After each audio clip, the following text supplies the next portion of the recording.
Genesis chapter 41. Pharaoh's dreams.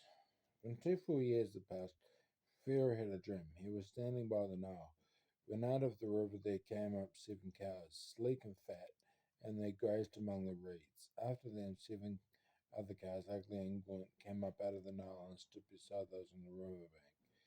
And the cows that were ugly and gaunt ate up the 7 sleek fat cows.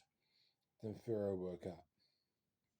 He fell asleep again and had a second dream. 7 ears of corn, healthy and good, were growing on a single stalk. After them 7 other ears of corn sprouted, thin and scorched by the east wind. The thin ears of corn swallowed up the 7 healthy, full ears. Then Pharaoh woke up. It had been a dream.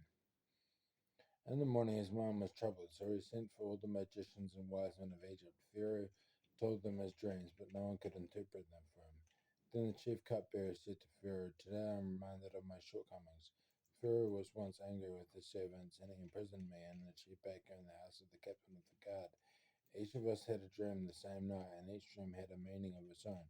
Now a young Hebrew was there with us, a servant of the captain of the guard. We told him our dreams, and he interpreted them for us, giving each man the interpretation of his dream. And things turned out exactly as he interpreted them to us. I was restored to my position, and the other man was impaled."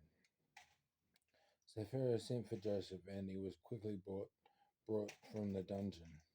When he had shaved and changed his clothes, he came before Pharaoh. Pharaoh said to Joseph, "I had a dream. No one can interpret it, but I have heard it said of you that when you hear a dream, you can interpret it." "I cannot do it," Joseph replied to Pharaoh, "but God will give Pharaoh the answer he desires." Then Pharaoh said to Joseph, "In my dream I was standing on the bank of the Nile, when out of the river there came up 7 cows, fat and sleek, and they grazed among the reeds. After them 7 other cows came, scrawny and very ugly and lean. I had never seen such ugly cows in all the land of Egypt. The lean, ugly cows ate up the 7 fat cows that came up first, but even after they ate them, no one could tell that they had done so. They looked just as ugly as before. Then I woke up. In my dream I saw 7 ears of corn, full and good, growing on a single stalk. After them 7 other ears sprouted, withered and thin and scorched by the east wind. The thin ears of corn swallowed up the 7 good ears. I told this to the magicians, but none of them could explain it to me. Then Joseph said to the Pharaoh, "The dreams of Pharaoh are one and the same. God has revealed to Pharaoh what he is about to do. The 7 good cows are 7 years, and the 7 good ears of corn are 7 years. It is one and the same dream. The 7 lean, ugly cows that came up afterwards are 7 years, and so are the 7 worthless ears of corn scorched by the east wind. They are 7 years of famine. It is just as I said to Pharaoh. God has shown Pharaoh what he is about to do. 7 years of great abundance are coming throughout the land of Egypt, but 7 years of famine will follow them. Then all the abundance in Egypt will be forgotten, and the famine will ravage the land. The abundance in the land will not be remembered, because the famine that follows it will be so severe. The reason the dream was given to Pharaoh in 2 forms is that the matter has been firmly decided by God, and God will do it soon. And now let Pharaoh look for a discerning and wise man and put him in charge of the land of Egypt. Let Pharaoh appoint commissioners over the land to take 1/5 of the harvest of Egypt during the 7 years of abundance. They should collect all the food of these good years that are coming and store up the grain under the authority of Pharaoh to be kept in the cities for food.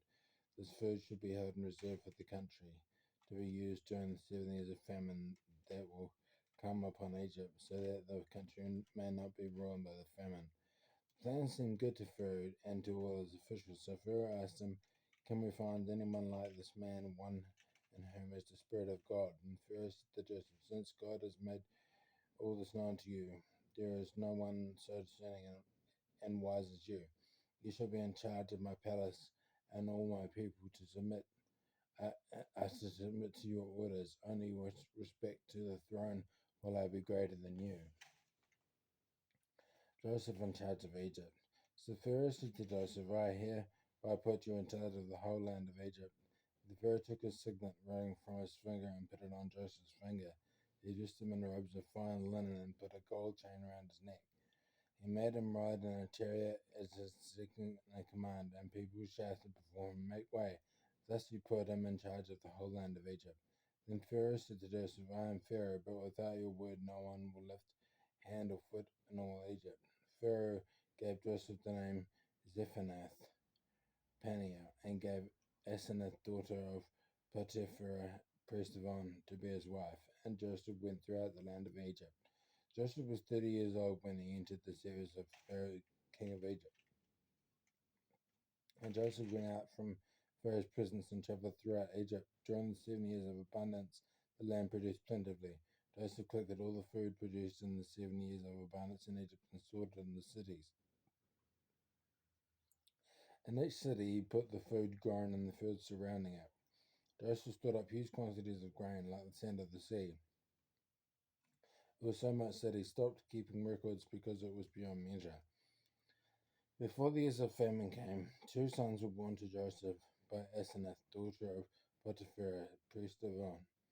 Joseph named his firstborn Manasseh and said, It is because God has made me forget all my trouble and all my father's household. The second son he named Ephraim and said, It is because God has made me fruitful in the land of my suffering. The 7 years of abundance in Egypt came to an end, and the 7 years of famine began. Just as Joseph had said, there was famine in all the other lands, but in the whole land of Egypt there was food. When all Egypt began to feel the famine, the people cried to Pharaoh for food. Then Pharaoh told all the Egyptians, "Go to Joseph and do what he tells you." When the famine had spread over the whole country, Joseph opened all the storehouses and sold grain to the Egyptians, for the famine was severe throughout Egypt. And all the world came to Egypt to buy grain from Joseph, because the famine was severe everywhere.